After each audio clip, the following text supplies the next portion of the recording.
Assalamualaikum warahmatullahi wabarakatuh. Perkenalkan, nama saya Eka Saputri dari Rombel Pendidikan Biologi tahun 2020 dengan NIM 44014200026. Di sini saya akan melakukan percobaan praktikum yaitu kesetimbangan hukum Hardy-Weinberg. Baik, untuk selanjutnya saya akan menjelaskan tentang bunyi hukum Hardy-Weinberg. Jadi, bunyi hukum Hardy-Weinberg adalah frekuensi gen dominan dan gen resesif pada suatu populasi yang cukup besar tidak akan berubah jika perkawinan terjadi secara acak, tidak ada seleksi, tidak ada migrasi, tidak ada mutasi, dan tidak ada genetic drive. Baik, untuk selanjutnya kita perlu tahu tujuan dari praktikum hukum Hardy-Weinberg ini. Tujuan dari praktikum hukum Hardy-Weinberg ini yang pertama adalah mempelajari dan memahami kesetimbangan hukum Hardy-Weinberg. Yang kedua, menguji kesetimbangan hukum Hardy-Weinberg dengan menghitung frekuensi aler dan frekuensi genotip. Memasuki langkah selanjutnya adalah kita perlu tahu alat dan bahan yang digunakan untuk percobaan hukum Hardy-Weinberg ini. Alat bahan yang digunakan adalah kita perlu kertas genetika yang berbeda warna. Yang pertama ini warna biru sebagai alel A dominan dan yang kedua warna merah muda ini sebagai alel A resesif dengan perbandingan 3:2. Untuk selanjutnya kita juga perlu menyiapkan dua kotak untuk tempat memasukkan kertas genetika.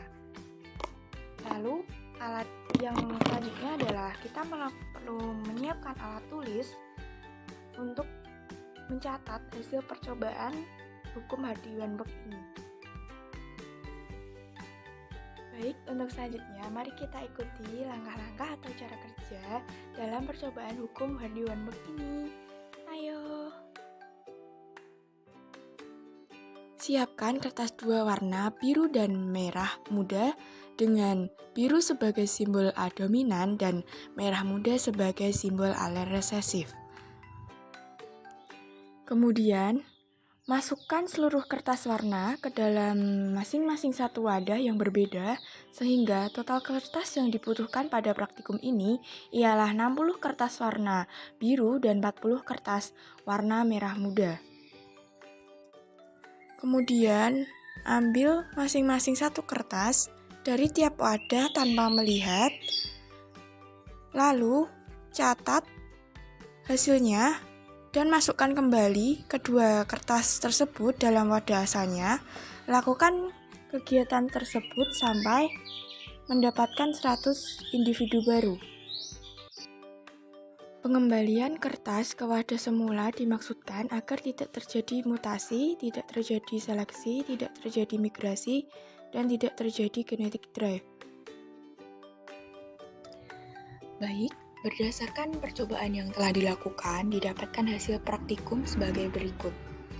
Setelah dilakukan penjumlahan untuk genotip masing-masing individu, maka akan didapatkan jumlah frekuensi yang nantinya dapat digunakan untuk perhitungan frekuensi alel, baik alel A dominan maupun alel A resesif. Dari nilai frekuensi yang telah didapatkan, maka hasil tersebut dapat digunakan dalam hitungan penentuan nilai X kuadrat hitung. Untuk frekuensi alel dari perhitungan tersebut, nantinya akan dapat menentukan apakah praktikum yang telah kita lakukan sudah sesuai dengan hukum Hardy-Weinberg atau belum.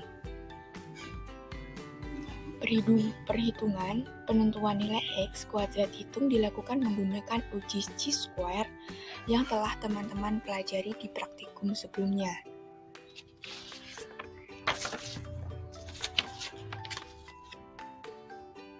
Setelah dilakukan perhitungan, maka pada penentuan nilai X kuadrat hitung untuk frekuensi alel yang terdapat pada PPT berikut ini, didapatkan jumlah X kuadrat hitung sebesar 0,01.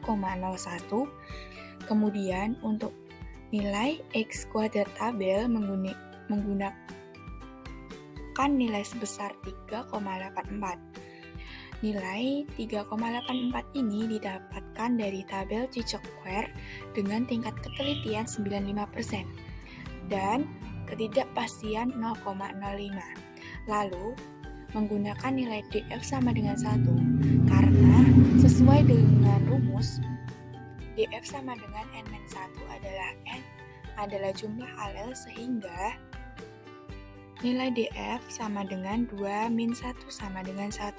Seperti yang kita tahu, hukum yang berlaku, nilai x kuadrat hitung lebih kecil dari nilai x kuadrat tabel, yaitu x kuadrat hitung adalah 0,01 dan yaitu lebih kecil dari x kuadrat tabel sebesar 3,84. Maka hal ini akan sesuai sehingga H0 diterima. Jadi didapatkan bahwa hasil praktikum yang dilakukan telah sesuai dengan hukum Hardy-Weinberg.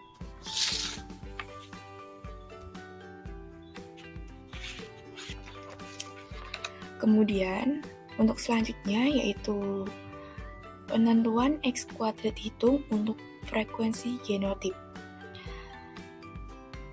Juga dengan cara yang sama, yaitu menggunakan uji chi-square. Seperti sebelumnya, didapatkan hasil yaitu x kuadrat hitung sebesar 7,42 lebih besar dari x kuadrat tabel, yaitu sebesar 5,99. Maka hal ini tidak sesuai, jadi H0 ditolak karena ada perbedaan signifikan antara F0 dan FH. Berdasarkan hasil tersebut, didapatkan frekuensi alel menunjukkan A besar plus A kecil sama dengan 1, namun frekuensi genotip tidak menunjukkan persamaan, yaitu P plus kuadrat 2PI plus Tri kuadrat sama dengan 1, sehingga hasil percobaan ini adalah melanggar hukum Hardy-Weinberg. Baik, untuk kesimpulan praktikum hukum Hardy-Weinberg ini adalah yang pertama, persamaan frekuensi genotip berdasarkan hukum Hardy-Weinberg adalah P plus Q sama dengan 1, sedangkan persamaan frekuensi alel adalah P kuadrat plus 2PQ plus Q kuadrat sama dengan 1.